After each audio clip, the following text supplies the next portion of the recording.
Hi, I'm Giuseppe Incarnato, Chairman and CEO IGI Investimenti Group. Welcome to Private Equity Lesson 4753. Once the fundraising phase is complete, the next objective is focused on how to utilize the accumulated resources. This objective kicks off another phase of the private equity cycle, the investing activity. Investing is the core of private equity business and the way to develop a business idea for the investor. There are two main initial steps in the investing activity: decision-making, valuation and selection of opportunities and matching them with the appropriate investment vehicle. Target company valuation, the core performance of a private equity fund, is a proper blend of strategic analysis about the business, the market, and the competitive advantage, business planning, financial forecasting, human resources, and entrepreneur and management team assessment. Deal-making, activity of negotiation of the contracts by which the private equity firm can invest and actively participate in the company. These contracts include, for instance, the calculation of the shares the investor has to buy and the corporate governance rules. Investment selection as made by the investor is a complex process because there is information asymmetry based on the interaction between impartial components, analyses with strong methodological rigor, and subjective experience and intuition. The first valuation step is the pre-investment phase, where a series of critical factors are defined to evaluate if and how they affect the investor. The decision-making activity is often based on two different forces: pull-based origination, as part of the origination is spontaneous. As a matter of fact, the whole financial business community is aware of the fact that the investor has just started the research for a target company in which to invest. The financial community, at the same time, knows that the investor is looking for a target company with high liquidity and availability. This will generate for the private equity investor a vast selection of potential projects in which to invest. Push-based origination. On the other hand, origination is based on a proactive activity, which can be carried on also with the help of other players involved in the fund. The private equity firm have to scout the market and find the most suitable solution for their investment portfolio. Once the first panel of projects is identified, the screening activity is strongly influenced by the strategic orientation of the investor and the characteristics of the fund. For example, the geographic location, the sector, and the type of product. The core of the decision-making process is concentrated on several key steps where the investor has to study and assess the business plan of the target company. At the company level, the project scheme is defined as business plan. It is the first way to establish a relation between entrepreneur and institutional investors to create a virtuous circle of trust as well as a request for risk capital. As a result of this, the management of the target company prepares the business plan very carefully, communicating any relevant information that makes the project unique, profitable, and appealing. An exhaustive business plan includes an executive summary that examines the core elements of the project: opportunities, risks, expertise of the management team, and timing. The first element that the business plan must define is the product/service and its characteristics. Particular emphasis must be placed on the intrinsic novelties of the product, without neglecting the technical details and explaining them where necessary. After that, a crucial step is to describe the market in which the target company operates, from a macroeconomic point of view. It is therefore necessary to define the global dimension of the market in which the product/service will be sold and to describe the growth rate of this market, whether existing or potential. Beyond this, it is also important that the market is analyzed at its lowest or micro level, in order to identify the appropriate distribution channels and targeted professional strategies. Moreover, a description of the players and forces that make up the competitive arena is necessary, according to the classic model of the 5 Porter forces. Among all other things, the business plan must contain relevant information such as production aspects, operational plans and economic financial data, the financial structure of the target company and the divestment strategy. Once the business plan has been carefully analyzed and evaluated, the private equity firm must decide whether or not to enter the investment. Investment decisions are made based on several factors: the current and potential market shares of the company, its technology, and the creation of value during the exit phase. The negotiation step generally lasts between 3 and 6 months after the preparation of the business plan, depending on the clarity and completeness of the information supplied by the entrepreneur. This information also defines the price and timing method of payment. If there is an agreement on the key points of the deal, the parties sign a letter of intent in which the economic and legal aspects of the operation are defined and that will be refined in the investment contract. Once the negotiation step has been carried over as well, the managers of the fund have to convince the whole board of the private equity firm that it is worth to invest in that specific company. The decision of investing does not mean to invest immediately in the company, rather it sets the beginning of the second part of the investing phase, deal-making or contract designing.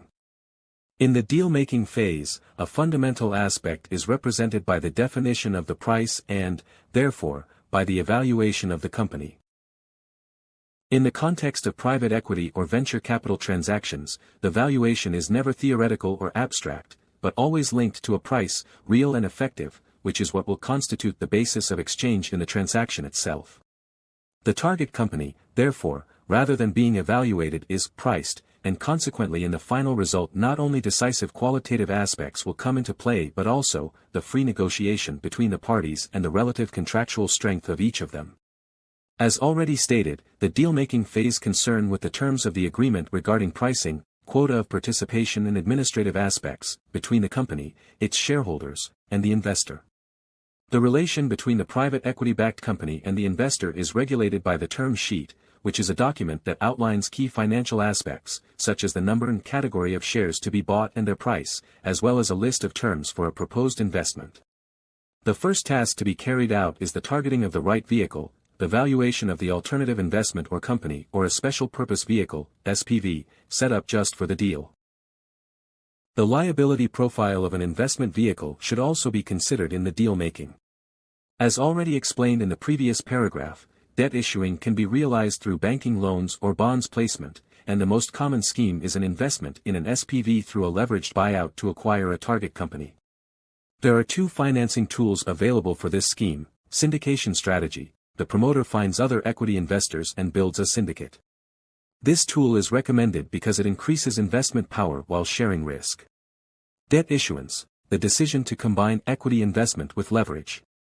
The decision of using leverage allows to multiply the impact of equity investment, in terms of value, provided that the higher financial risk is sustainable.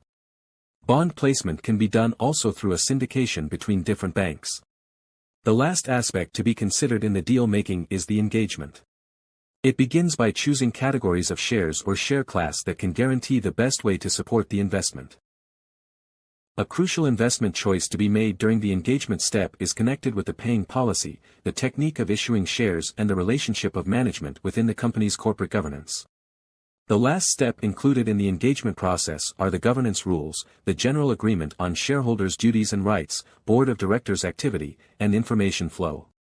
Governance rules can be formally written in the limited partnership agreement, in the internal code of activity, or in a formal autonomous agreement designed to discipline the power of shareholders. Once the two initial phases of the investment process are concluded and the investment agreement has been reached, a fundamental aspect of the investment phase concerns its monitoring and valorization. At this point, before proceeding with the analysis of the activities in support of business enhancement by private equity operators, it is important to deal with the issue of monitoring and defining the governance of the investee company. It is in fact necessary and critical for the private equity operator, and in some cases a factor of effective value creation mechanism, to ensure the adoption of clear and advanced governance rules, as well as management control systems. From the very beginning of economic theory, the research activity has underlined how the separation between ownership and management essentially generates two major issues: the divergence of interest between the subjects involved and the information asymmetry generated by the division of their roles. Therefore, it appears evident that shareholders and managers, having a peculiar and very different role between them within the corporate structure, have potentially very different objectives and time horizons. It should therefore be emphasized that, in order to preserve a healthy development of the business reality, it cannot be sufficient to achieve a sharing of intentions and strategic objectives, but it is necessary that the top management members also participate in the business risk through their own economic remuneration. In practice, all this translates into the use of management packages built in order to involve a fair balance between fixed and variable remuneration, by virtue of the characteristics of the business and the risks of the company and its sector. Predetermined, measurable performance objectives linked in a significant part to a long-term horizon, on which the payment of variable remuneration components is also based. The use of more complex equity instruments, such as long-term incentive plans, stock options or phantom stock option agreements, options, exit ratchets agreement and many others. Also in this case, an adequate time frame should be provided for the implementation and exercise of the agreements, again in order to be able to achieve a long-term goal. Clear and predetermined rules for the disbursement of any indemnity for termination of the relationship in the event that the interruption does not result from the failure to achieve the objectives. These rules define the maximum limit of the total amount payable by the company and any responsibilities of the management. The fil rouge of all these points is, in fact, the desire to align the interests of executive directors and top management with those of shareholders, envisaging long-term performance objectives, presumably more solid and sustainable over time. The more closely interests align between owners and managers leads to the implementation of restructuring activities aimed at improving a firm's efficiency through a better long-term control of costs.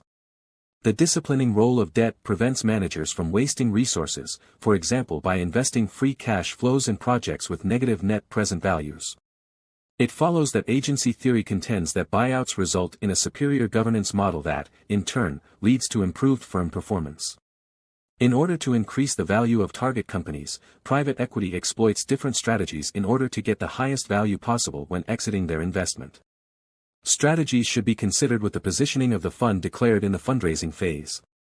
These strategies changed considerably in the last decades, and they are driven by the macroeconomic expansion or recession and by capital markets trends. It is possible to identify at least 4 strategies, where the adoption of one strategy does not exclude the adoption of other ones. If the private equity-backed company wants to consolidate the position in the market and establish a large industrial group, integrated either at a horizontal or vertical level, it may be necessary to acquire several companies. A buy-and-build strategy consists in a bigger company that acts as a platform company, which buying out smaller companies grows significantly.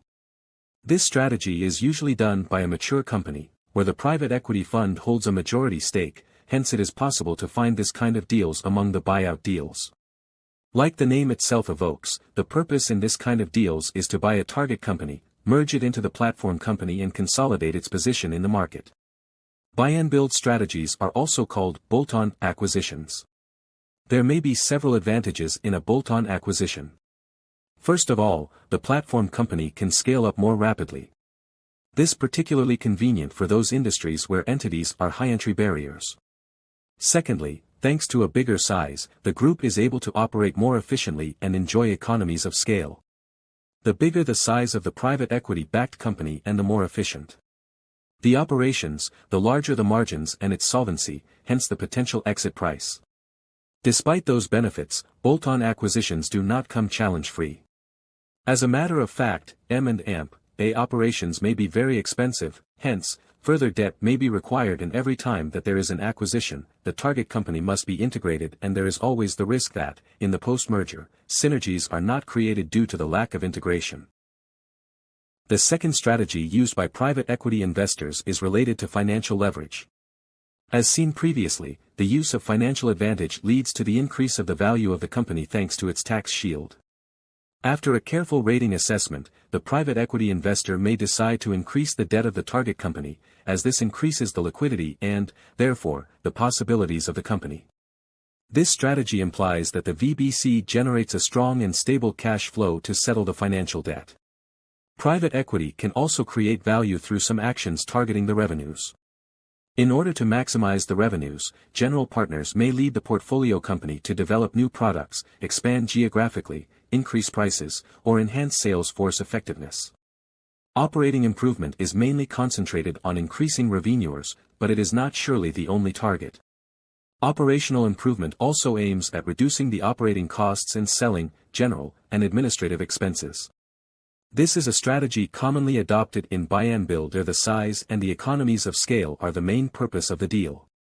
Regardless, it may be implemented in other kind of operations, like those of the growth capital deals, where it often happens that private equity-backed companies open several points of sale and shops in order to maximize the revenues. The last viable strategy is the multiple arbitrage strategy.